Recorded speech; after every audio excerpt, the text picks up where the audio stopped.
Hello, welcome again to another episode of the Long Gone Loser Rock Show, where today I go there a lot and I get asked this all the time. What is the deal with Japanese pressings? Let's go.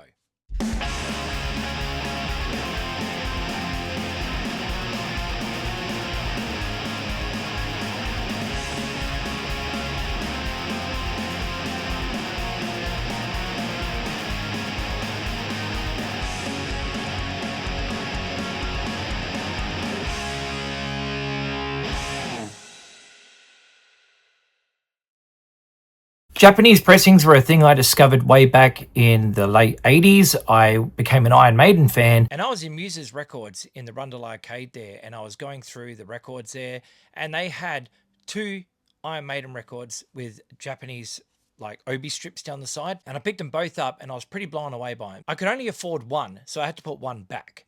And the one that I chose, if you've been watching my Iron Maiden videos and stuff like that, is the Aces High 12-inch. Now I got this one because for two reasons.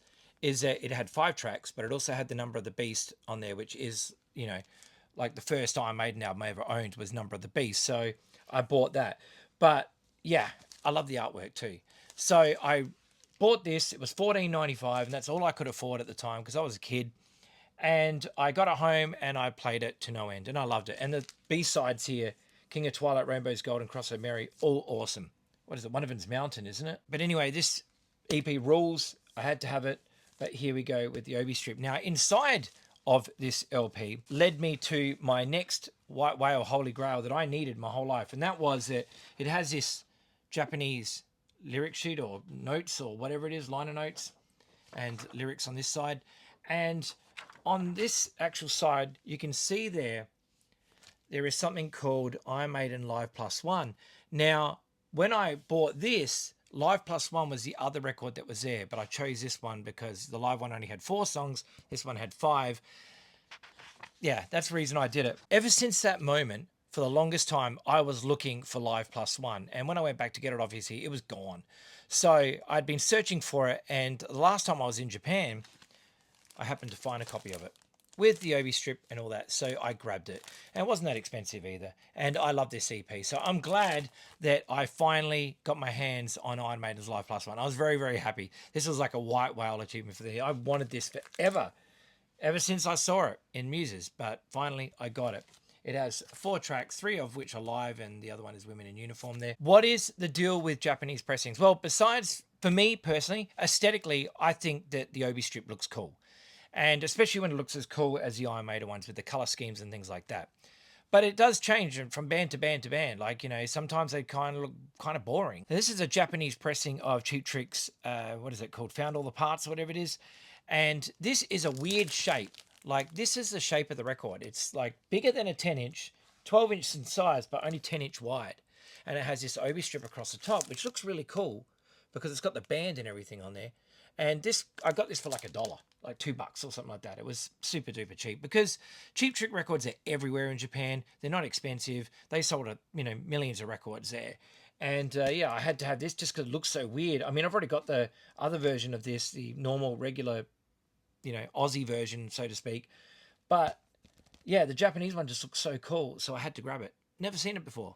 But yeah, awesome. A lot of people talk about the sound quality of Japanese pressings, and I've got to be honest with you, they sound pretty damn good. If you've got a like top-notch turntable and some good speakers and a good sound system, etc., when you crank these records up, they sound amazing. Like they really do. So that has been the talk of the town for quite some time among audiophiles and record collectors and whatever, is that the Japanese pressings genuinely do sound better. Does a Japanese version of Exile on Main Street sound better than any other 70s pressing of Exile on Main Street? That I don't know. I don't have the two to put side by side and listen to them.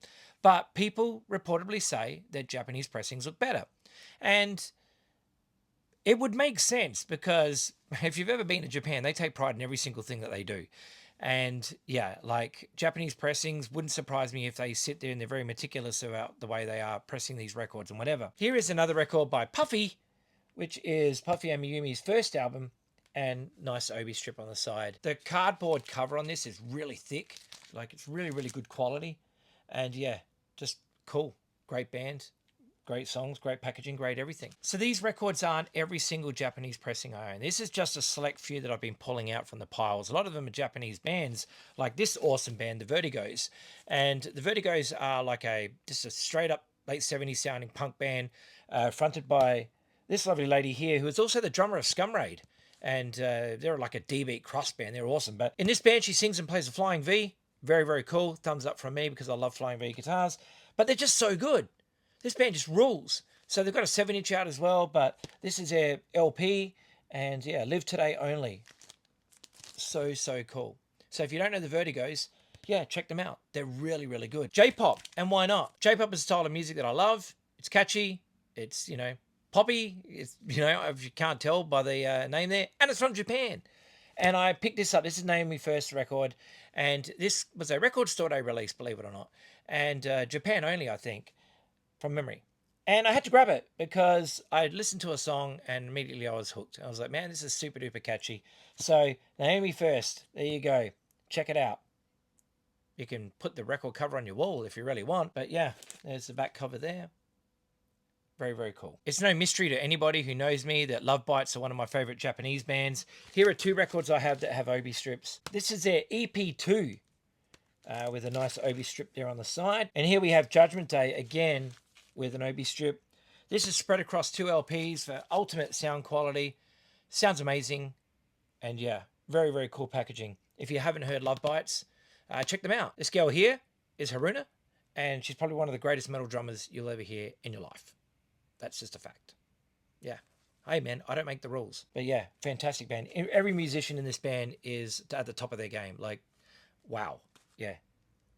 Check it out. And Miyako, the guitarist, she writes most of the music, I believe. And she can play anything. She's got her own home studio and everything. She's got just videos online that you can watch of her playing guitar and stuff. And yeah, incredible musician. Incredible musician. And she collects reptiles, snakes and stuff. How bizarre. Learners is another band that I love from Japan. They do a lot of covers, but they're fantastic. Really good band. Obi strips, the whole deal. Just really, really like this band. If you like stuff that sounds like 50s, 60s girl groups and stuff like that, Learners might be a band that you'll get into. I really, really like them. They do like some pretty damn cool covers. Why do Fools Fall in Love? There you go. I Want Candy, etc., etc. So as you can see, yeah, very, very fun band. I highly recommend checking this band out if you have never heard them before. And you do like, cool, quirky covers by Japanese bands. Learners, check them out. Falling Sugar is Toyozo from Fadeaways. It's his other band when his wife is a singer and keyboard player. And it's like power pop. And it's really, really cool. And I really, really like it. So, nice obi strip on the side. Bachelor Records is out of Austria. So, the fact that they gave this much attention to detail with putting this on there and that, I applaud. I love it. Very, very cool. Great record. There's the back cover. Awesome. So, there's Toyozo. Very cool. Carol's Golden Hits. Now, I bought this album because if you've watched my video with Fifi, Fifi was talking about this band Carol. And he said that you can get their records everywhere and they're really, really cheap in Japan. Well, a few days later, after that interview, I actually found this LP for next to nothing. It was like 300 yen, which is like $3. And I had to grab it because he'd been talking about it. Nice obi strip. I found it in the Hard Off in Ueno. So check it out if you're in the area. I bought a bunch of Boris singles there as well, 7-inch vinyl there. So really, really cheap. Way, way cheaper than what they are on the secondary market. Here is the Biscats. This is rockabilly stuff, and this is fantastic as well. I'm so stoked to have this album, Cat Style. Very, very cool. If you don't know the Biscats and you love rockabilly music, I highly recommend checking them out. Very, very cool, very authentic, very genuine, and I just really get into it. Yeah, really, really cool stuff. So, yeah. Check this band out. Really, really good. 7 songs on this album. And again, really thick, hard cover. Love it. Boris is a band that is no stranger to anybody who listens to heavy music or Japanese music or anything really, because they've done it all and they've got over 100 releases. Here's one. Nice obi strip there. Very, very cool album. I really like this artwork. I think this artwork is really, really cool. Really, really cool oil painting there or whatever it is. Just really, really good art. Just love it. Yeah. And then I've got this one as well, which is the Doom Raiders versus Boris, and it's a split LP. And like this Obi strip, love this Screaming for Vengeance parody on the cover, you know, and the Judas Priest lettering, of course. I love Judas Priest, so yeah, awesome. And it comes with like a stencil, so you can go and spray paint your walls with Doom Riders versus Boris stencils, and why not?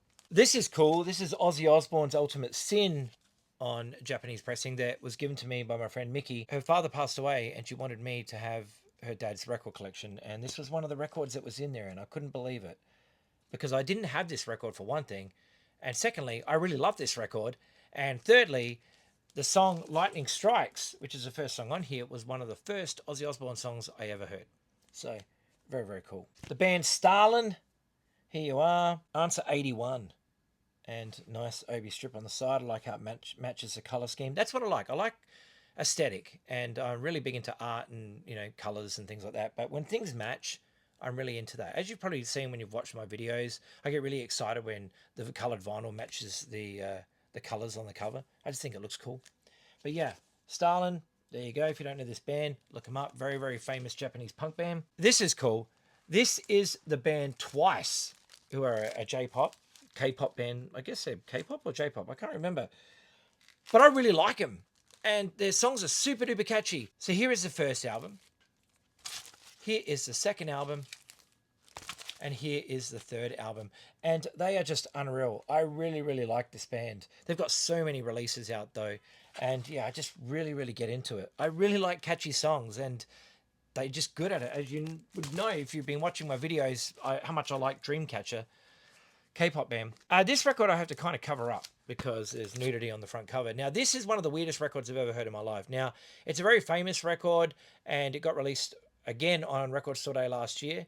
This record is really, really famous for the fact that it's basically like exotica lounge music with a whole pile of sexual sounds going through the record. It's kind of bizarre, and there's lots of nudity in this record. Like, here is the back cover again. She's topless, and I believe when you open the record up and you gatefold it, there is a big naked photo of her there as well, which, you know, it's on coloured vinyl. See, I'm not lying. I'm just covering up the boobies. Coloured vinyl. It's on nice, beautiful purple vinyl, which is very, very cool. But yeah, this record, it's something else, and it's one of those ones that, like, a lot of people talk about. You can find it on really weird music blogs and stuff like that online, people talking about this record because it is so strange. And it's cool because, you know, I'm glad I have it because it is such a weird record, and I just really like exotica music. This one is just not a record you crank up loudly with the, you know, the neighbors and that can hear you because of all the sexual sounds. You probably have them banging on the door saying you need to keep that down. So, yeah, a couple more to go. And this one I have to talk about and give a shout out to my friend Dan in Mexico because he just talked about this record. And when he talked about it, I was like, oh, yeah, that's a great record. I need to play it again. And so I did. And I totally forgot that I had the Japanese pressing of it. It is Rainbows Rising. And I love this record. This record is fantastic. This was another one that was given to me by my friend Mickey when her father passed away. So, nice gatefold sleeve with a band photo in there. Nice, thick cardboard once again. There is an inner here which is like got like a whole pile of writing and stuff like that I can't read unless I use a Google Translate app, but it does have all the lyrics, which is very cool. Very, very cool. There we go, there's the back cover there. Love this album. I mean, everybody who likes rock music probably has a thing for Rainbows Rising, right? I mean, Stargazer, we all know that song is worthy of all the hype that it gets. One of the most hyped up songs ever, and for good reason. If you've never heard the song Stargazer, you owe it to yourself to give it a listen. So you can jump onto your streaming service right now, or at least wait till this video is finished, and check out Stargazer by Rainbow. And I guarantee you will agree with us all that is just absolutely amazing. Ronnie James Dio was the vocalist on that album, and Ronnie James Dio is just such a good vocalist. He really is. Even if the lyrics on this record and some of his other records are quite cheesy, he's still an amazing vocalist. Now, one more record to go. I mean, there's tons of other Japanese pressings here, but this record, I'm going to give another shout out to my friend Dan. It is none other than Destroyer by Kiss. Love this record. This cost me $8 in Japan many, many years ago. In 2007, I went to Japan 3 times, and I went to a place called Rico Fan, and that was above Mandarake in Shibuya, but it's moved to a different building. But yeah, they had like 3 copies of this, and they were all $8 each. And I just grabbed the one that looked like it was in the best condition vinylly, but they all looked like they were in perfect condition. And so I was just like, oh, screw it. And so I bought this one. And anyway, it is awesome. It's one of my favorite Kiss records, and nice gatefold there. And yeah, there's the back. Now, what I always love about Japanese pressings is, you know, like these inserts. Very, very cool. I don't have any Ramones Japanese pressings, which is kind of bummed me out because I've always wanted the Ramones ones, but every time I see them, they're way too expensive, and I'm not interested in paying top dollar for Ramones albums that I already have just because it's Japanese pressing. I just don't understand that, why people charge, you know, such stupid amounts for records. But, you know, that's the way the cookie crumbles, as they say, and that's just the way it is. But anyway, Japanese pressings, are they worth it? Well, if you are an audiophile and you love the aesthetic and stuff like that, by all means. But if you don't really care and you just want music and you don't really care about all the other extra things, don't bother. Just don't bother. Like, just buy the records you want when you find them, you know, and just listen like that. For those people who have high-end equipment, you'll notice a difference. When you put on these records, you'll go, oh yeah, I can hear it's like got this, I don't know how to describe it. It just sounds different. But again, my reasons for buying them, I don't go out of my way to search for Japanese pressings. When I'm in Japan, if I find a Japanese pressing of an album that I've always wanted, I will grab it, as long as it's cheap. But I'm not going to pay, you know, $100 or more for a record. That's just silly. Never going to do that. But I really do enjoy when I find them cheap and I see things like Destroyer, and I just get really excited over, like, oh yeah, you know, because it looks cool, you know, with that Obi strip, don't you think? Like this little artwork at the top here of Kiss. Very, very cool. Everything is subjective. You like what you like, and you know, your ears will tell you whether you should or not get something like that is a certain pressing. I know there are people who are major audiophiles, like Henry Rollins, and he has, like, you know, 50 different pressings of, you know, Damn's first record. Totally understandable. If I found 50 different pressings of Damn's record, first record, and it was like $2 or $3 each, I would buy them all. I love that record. But, you know, for me, when I shop for records in Japan, I see so many amazingly cool looking Japanese pressings, but they know that people are going there to buy these things, and they've jacked up the price. They have. Like, now, I know record stores here in Melbourne that go over to Japan to buy up Japanese pressings so they can charge a stupid amount for them here. And I'm just like, no. You know, like, I get it. Like, you know, people got to make a buck, but I don't know. To me, it just seems silly. But anyway, that's what I think. Japanese pressings, that's what I like about them. If you go to Japan, I'm sure you'll come across your favorite record as a Japanese pressing, if one does exist. But like I said, they're not essential. They're only essential if you're an audiophile and you've got like really high-end equipment and whatever. Then yeah, or you're just like these extra things like gatefold versions of records because, you know, the normal version's not gatefold or something like that. Also, other things like box sets and stuff like that that come out in Japan only, they usually have like little extras, or they're kind of something different about them. Like, I've got some Ramones ones that you'll see. There's actually a Ramones one of End of the Century that I have done a video on. So, you know, check it out. It's in my videos. Just type in Ramones Japanese End of the Century and I'm sure you'll find it. And you can see why that Japanese pressing supersedes any other pressing in the world. The Johnny Ramone one is just as cool looking, but that's coming up in another video. Take care of yourselves and look after each other, and I will see you in the next video. But in the meantime, go out and buy some records, whether it be a Japanese pressing or normal pressing. Just buy something cool, crank it up and enjoy it, because we've only got one life. So act accordingly.